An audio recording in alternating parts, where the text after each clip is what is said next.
एक हरे भरे जंगल में ऊंचे ऊंचे पेड़ों और चहचहाते पंछियों के बीच मिको नाम का एक नटखट बंदर रहता था।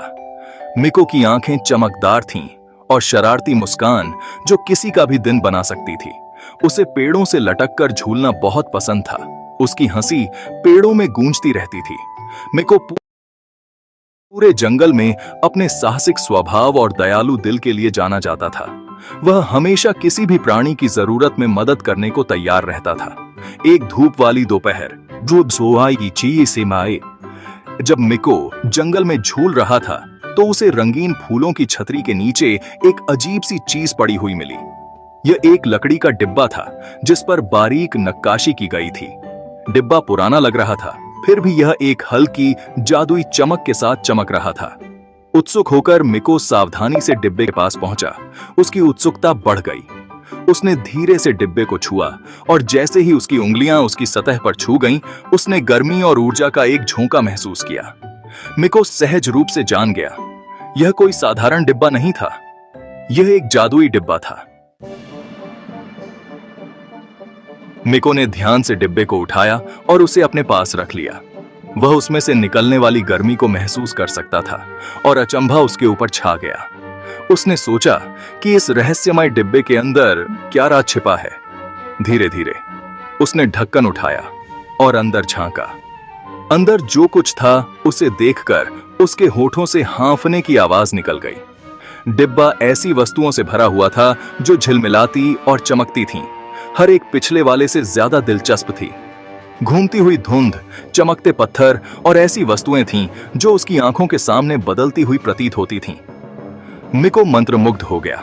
वह जानता था कि इस डिब्बे में जादू है, लेकिन वह निश्चित नहीं था कि यह किस तरह का जादू था। उसने सावधानी से एक छोटा चिकना पत्थर उठाया जो एक नरम आंतरिक रोशनी के साथ धड़क रहा था। जैसे ही उसने इसे धारण किया, उसने अपने माध्यम से ऊर्जा की एक लहर को प्रवाहित होते हुए महसूस किया। वह जानता था कि यह डिब्बा और इसकी सामग्री खास है। चमकता हुआ पत्थर अभी भी अपने हाथ में लिए हुए मिको ने अपनी आंखें बंद कर लीं और डिब्बे के जादू को समझने के लिए पूरी ताकत से कामना की। जब उसने अपनी आंखें खोलीं, तो वह एक गर्म रोशनी में नहाया हुआ था। अचानक वह समझ गया, डिब्बा उन वस्तुओं से भरा हुआ था जो दूसरों की मदद कर सकती थीं। प्रत्येक वस्तु में एक अनोखा जादू था जो समस्याओं को हल करने और जरूरतमंदों के लिए खुशियां लाने में सक्षम था। उत्साहित होकर मिको ने अपनी खोज को जंगल में अपने दोस्तों के साथ साझा करने का फैसला किया। वह जानता था कि यह जादू सभी के लिए खुशियां ला सकता है। उसने ध्यान से चमकते पत्थर को वापस डिब्बे में रखा और उसे कसकर पकड़ लिया, क्योंकि वह पेड़ों से झूलता हुआ अपनी खोज को साझा करने के लिए उत्सुक था।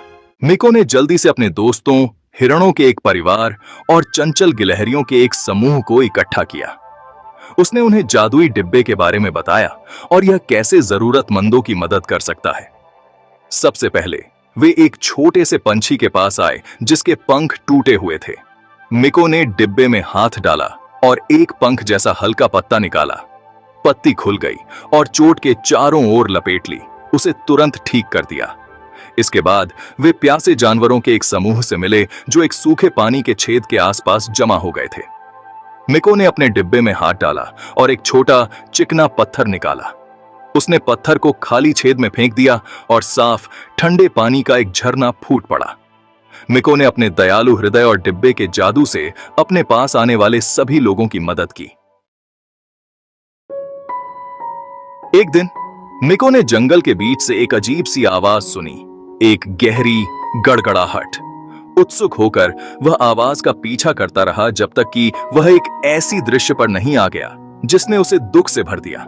यह जंगल का सबसे पुराना, सबसे बुद्धिमान पेड़ था और यह मर रहा था। इसके पत्ते मुरझा गए थे और भूरे हो गए थे और इसकी एक बार की शक्तिशाली सूंड सिकुड़ी हुई और कमजोर लग रही थी। जैसे ही मिको पास आया, पेड़ फिर से कराह उठा और मिको को आश्चर्य हुआ। वह बोला, छोटे बंदर। पेड़ फुसफुसाया। उसकी आवाज कमजोर और थकी हुई थी। मैं मर रहा हूं, मेरी जीवन शक्ति फीकी पड़ रही है और जल्द ही मैं नहीं रहूंगा। बूढ़े पेड़ के लिए मिको का दिल दुखी था। उसने अनगिनत घंटे अपनी शाखाओं के बीच खेलते हुए उसकी बुद्धिमान कहानियों को सुनते हुए बिताए थे। वह जानता था कि उसे मदद करनी है, लेकिन वह क्या कर सकता था? उसने उत्तर की उम्मीद में अपने जादुई डिब्बे में देखा। उसी डिब्बे को जादुई गई ये सायकी। मिको ने जादुई वस्तुओं की तलाश की, लेकिन बीमार पेड़ के लिए कोई भी सही नहीं लगा। उसने पहले कभी इतनी बड़ी समस्या का सामना नहीं किया था। निराश होकर वह पेड़ के तल पर बैठ गया। उसकी आंखों में आंसू आ गए। जैसे ही एक आंसू जमीन पर गिरा, पेड़ फिर बोला। इस बार उसकी आवाज धीमी थी। छोटे बंदर, तुम्हारे आंसू दयालु हैं, लेकिन वे मुझे बचा नहीं सकते। मेरा समय धरती पर लौटने का आ गया है। मिको ने पेड़ की ओर देखा, भ्रमित। लेकिन आप जंगल के सबसे बुद्धिमान पेड़ हैं, उसने कहा। आप कैसे मर सकते हैं? पेड़ ने अपने बचे हुए पत्तों को हिलाया। सूखे कागज की तरह आवाज आई और कहा, छोटे बंदर, सबसे ऊंचे पेड़ भी अंततः गिर जाते हैं। यह जीवन का चक्र है, लेकिन मेरे क्षय से नया जीवन फूटेगा। मेरे गिरे हुए पत्ते मिट्टी को पोषण देंगे और मेरे बीज नए पेड़ों में विकसित होंगे। पेड़ के शब्दों ने मिको को समझ की गहरी भावना से भर दिया। उसने महसूस किया कि डिब्बे का जादू केवल समस्याओं को ठीक करने के बारे में नहीं था, बल्कि चीजों के प्राकृतिक क्रम को समझने और उसका सम्मान करने के बारे में भी था।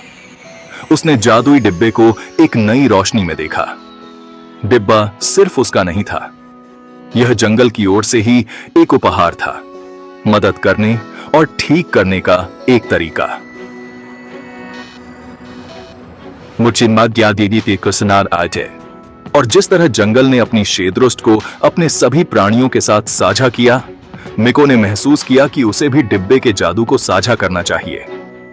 उसने डिब्बे को जंगल के सबसे बुद्धिमान उल्लू को देने का फैसला किया, यह जानते हुए कि उल्लू सभी प्राणियों के लाभ के लिए जादू का बुद्धिमानी और निष्पक्ष रूप से उपयोग करेगा। मिको की उदारता से विनम्र होकर उल्लू ने उपहार स्वीकार कर लिया और जंगल के संतुलन और सद्भाव को बनाए रखने के लिए इसका उपयोग करने का वादा किया। तथा जी करता उस दिन से मिको ने दूसरों की मदद करना जारी रखा, जादुई वस्तुओं से नहीं, बल्कि अपनी दया और करुणा से। उसने सीखा कि सच्चा जादू असाधारण वस्तुओं को रखने में नहीं, बल्कि दुनिया को एक बेहतर जगह बनाने के लिए अपने अनूठे उपहारों और प्रतिभा का उपयोग करने में है। जादुई डिब्बे वाले बंदर मिको की कहानी जंगल के जानवरों के बीच फुसफुसाते हुए एक किंवदंती बन गई, एक अनुस्मारक कि हर किसी के पास फर्क करने की शक्ति होती है, चाहे वह कितनी भी छोटी क्यों ना हो। उन्होंने सीखा कि सच्चा जादू उनमें से प्रत्येक के भीतर रहता है, दया, करुणा और जरूरतमंद लोगों की मदद करने की इच्छा में। और इसीलिए जंगल फलता फूलता रहा, चंचल जानवरों की हंसी, पत्तों की सरसराहट और साझा करने और देखभाल करने की भावना से भर गया। यह सब मिको नामक एक चंचल बंदर और उसके जादुई डिब्बे से सीखे गए सबक के लिए धन्यवाद।